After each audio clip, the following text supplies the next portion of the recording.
The year was 1994. Thomas lived with his wife and 2 young children in a farmhouse outside of Lansing, Michigan. Theirs was a simple life, their days filled with the honest labor of working the land.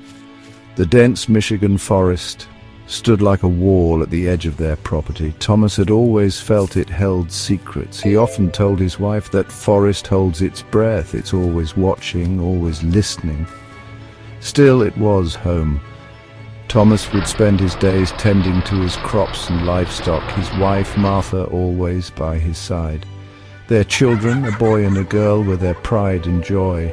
They brought laughter to the old farmhouse. The children, young and full of life, were oblivious to the darkness that lurked just beyond the tree line. As the sun dipped below the horizon each day, casting long shadows across the fields, Thomas would gather his family inside. He would bolt the doors, a sense of unease settling over him as darkness enveloped their world. Little did they know something sinister was stirring in the heart of the woods, something hungry, something evil. It watched them from the shadows, its eyes glowing with a malevolent light. The forest held its breath, and it was about to exhale.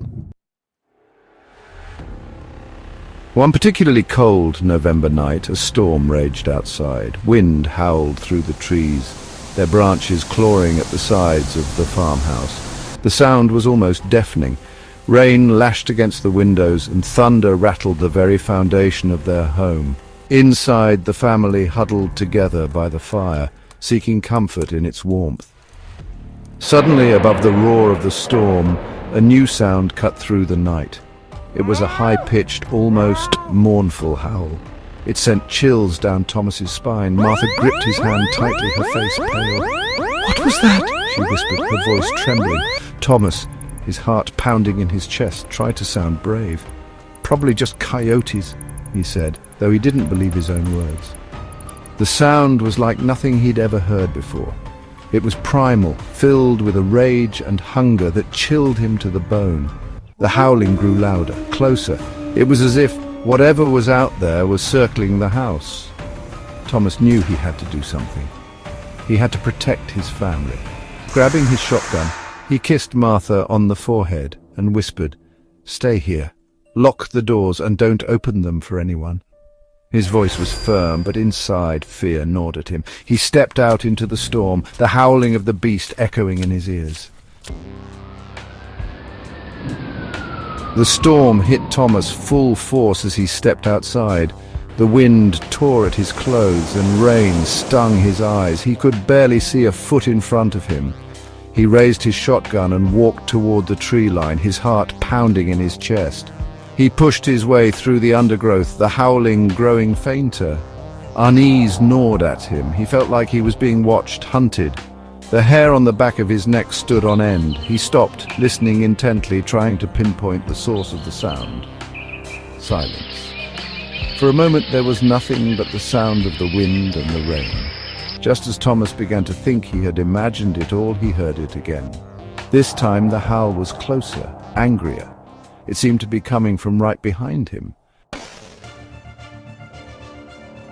Thomas spun around, his finger tightening on the trigger of his shotgun. There, standing in the darkness, was a sight that made his blood run cold. It was a creature unlike anything he had ever seen before. It stood on 2 legs like a man, but its body was covered in thick, matted fur. Its eyes glowed red in the darkness, and its teeth were bared in a snarl.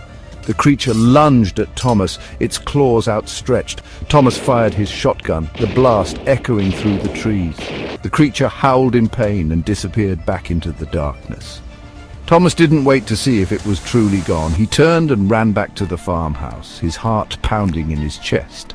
He burst through the door to find his family cowering in the corner, their faces pale with terror. Martha was screaming, her eyes wide with horror. Blood stained the floor. The creature was gone. But his family was gone. The creature had taken them. Thomas's mind snapped. The weight of his grief and guilt was unbearable. He was found the next day a shell of a man, rocking back and forth, muttering about a monster in the woods. He died soon after, his spirit broken. Every 7 years, whispers of the dogman resurface. Hikers go missing, campers vanish without a trace. Their mangled bodies are often attributed to bear attacks, but the locals know better. They know the truth. The legend of the Michigan dogman lives on, a chilling reminder of the darkness that lurks just beyond the light of our campfires in the shadows of the forest.